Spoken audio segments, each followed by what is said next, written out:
Assalamualaikum warahmatullahi wabarakatuh.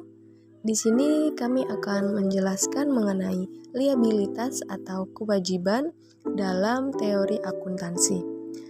Saya Sri Susanti dengan NIM E19030311016 dan teman saya Wahyu Wulandari dengan NIM E19030311015. Oke, yang pertama kita bahas pengertian kewajiban. Nah, kewajiban menurut FASB itu pengorbanan manfaat ekonomi masa datang yang cukup pasti yang timbul dari keharusan sekarang suatu kesatuan usaha untuk mentransfer aset atau menyediakan jasa kepada kesatuan lain di masa datang sebagai akibat transaksi atau kejadian masa lalu. Nah, intinya dari kewajiban ini ialah adanya hutang yang harus dibayarkan atau dilunasi kepada pihak ketiga di masa depan. Nah, selanjutnya nih, secara umum dapat dikatakan bahwa kewajiban itu memiliki 3 karakteristik utama. Yang pertama, pengorbanan manfaat ekonomi. Nah, untuk dapat disebut sebagai kewajiban, suatu objek itu harus memuat suatu tugas kepada pihak lain yang mengharuskan kesatuan usaha untuk melaksanakan dengan cara mengorbankan manfaat ekonomi. Nah, secara umum, keharusan mengorbankan sumber ekonomi masa datang tidak dapat menjadi suatu kewajiban. Nah, kalau keharusan tersebut bersifat terbuka. Karakteristik yang selanjutnya ialah keharusan sekarang. Nah, supaya dapat disebut dengan kewajiban, suatu pengorbanan ekonomi masa datang harus timbul akibat keharusan sekarang. Pengertian sekarang dalam hal ini mengacu pada 2 hal, yaitu waktu dan adanya. Waktu yang dimaksud ialah tanggal pelaporan, yang artinya pada tanggal neraca atau pelaporan kita perlu atau kalau dipaksakan secara yuridis, etis, atau rasional, pengorbanan sumber ekonomi harus dipenuhi karena keharusan itu telah ada. Keharusan kewajiban ini mencakupi keharusan kontraktual, keharusan konstruktif atau bentukan, keharusan demi keadilan, dan keharusan bergantung atau bersyarat. Oke, kita bahas yang pertama, keharusan kontraktual. Nah, keharusan kontraktual ini akan timbul akibat perjanjian atau peraturan hukum. Nah, contohnya utang pajak, utang bunga, utang usaha, utang wesel, dan utang obligasi. Selanjutnya, keharusan konstruktif. Keharusan ini akan timbul apabila karena akibat kebijakan kesatuan usaha dalam rangka menjalankan dan memajukan usahanya untuk memenuhi apa yang disebut praktik usaha. Nah, contohnya, servis gratis sepeda motor yang dijanjikan oleh dealer sepeda motor.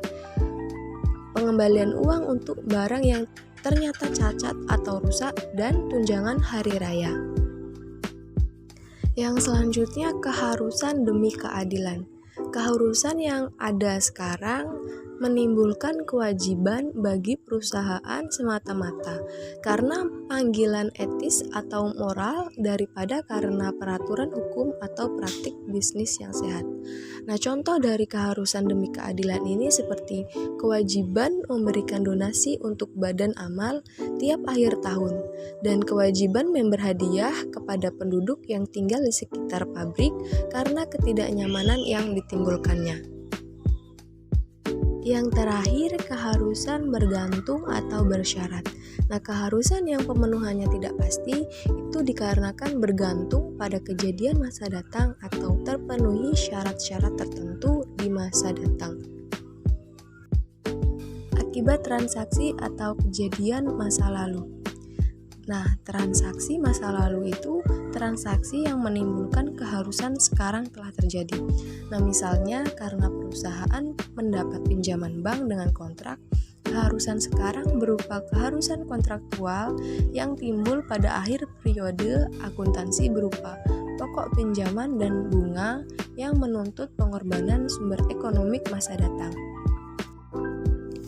Sama seperti definisi aset, kriteria ini sebenarnya menyempurnakan kriteria keharusan sekarang dan sekaligus sebagai tes pertama pengakuan suatu pos sebagai kewajiban, tetapi tidak cukup untuk mengakui secara resmi dalam sistem pembukuan.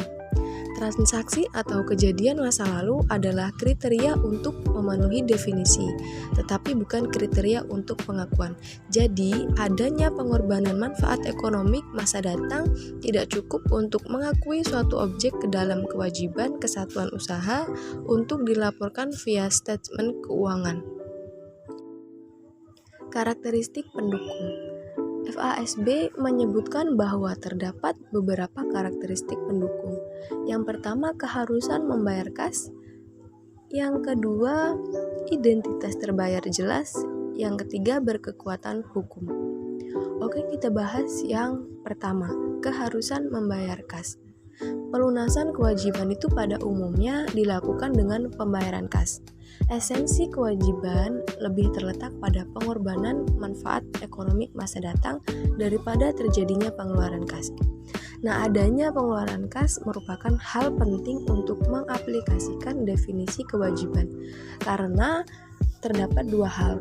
Yang pertama, sebagai bukti adanya suatu kewajiban dan sebagai pengukur atribut atau besarnya kewajiban yang cukup objektif. Selanjutnya, identitas terbayar jelas. Apabila identitas terbayar jelas, hal tersebut hanya menguatkan bahwa kewajiban ini memang ada, tetapi untuk menjadi kewajiban identitas terbayar tidak harus dapat ditentukan pada saat keharusan terjadi. Nah, yang terpenting ialah bahwa keharusan sekarang merupakan pengorbanan sumber ekonomi di masa datang yang telah ada dan bukan siapa yang harus dilunasi atau dibayar, tetapi pada saat pelunasan kewajiban terbayar dengan sendirinya harus teridentifikasi. Karakteristik pendukung yang terakhir ialah berkekuatan hukum. Nah, keharusan melakukan pengorbanan manfaat ekonomi masa datang tidak harus timbul dari desakan pihak eksternal, tetapi dari minat atau kebijakan internal manajemen. Nah, itulah sebabnya kewajiban mencakup pengorbanan sumber ekonomi masa depan yang timbul akibat keharusan konstruktif dan demi keadilan. Main pihak lain seperti utang usaha tidak harus didukung oleh dokumen yang berkekuatan hukum atau mempunyai daya paksa secara hukum untuk memenuhi definisi kewajiban. Tetapi demi keadilan dan kewajaran, perusahaan harus membayar utang usaha tersebut. Yang selanjutnya adalah pengakuan, pengukuran, dan penilaian. Sebagai ketentuan umum pengukuran, kewajiban harus sejalan dengan pengukuran aset yang berkaitan. Kewajiban mengalami tahap perlakuan yaitu penanggungan, penelusuran, dan pelunasan. Pengukuran, penentuan kos kewajiban pada saat terjadinya paralel dengan pengukuran aset, dan pengukuran yang paling objektif untuk menentukan kos kewajiban pada saat terjadinya adalah dengan penghargaan sepakatan dalam transaksi-transaksi dan bukan jumlah rupiah pengorbanan ekonomi masa datang. Pengakuan. Kaidah pengakuan merupakan prosedur aplikasi untuk menandai adanya elemen dan saat dipenuhinya kriteria pengakuan umum. 4 kaidah pengakuan untuk menandai pengakuan kewajiban yaitu 1. Ketersediaan dasar hukum. 2. Keterterapan konsep dasar konservatisme. Yang ketiga, ketertentuan substansi ekonomi transaksi. Yang keempat, keterukunan nilai kewajiban. Pengakuan kewajiban bergantung, kewajiban kontraktual, konstruktif, dan demi keadilan dalam beberapa kasus juga bersifat bergantung terutama bila kewajiban tersebut melibatkan penaksiran jumlah masa datang yang meragukan. Oleh karena itu, diperlukan ketentuan yang lebih tegas untuk mengakui kewajiban yang berkaitan dengan rugi bergantung. Kriteria pengakuan kewajiban bergantung. Aset cukup pasti turun nilainya, kewajiban cukup pasti timbul. Kejadian yang menjadikan kewajiban bergantung pasti terjadi, jumlah keharusan dapat diestimasikan dengan layak. Dasar pengukuran kewajiban. kewajiban dalam pembelian kredit, diskon dan premium utang obligasi, makna harga efektif obligasi. Selanjutnya, penilaian.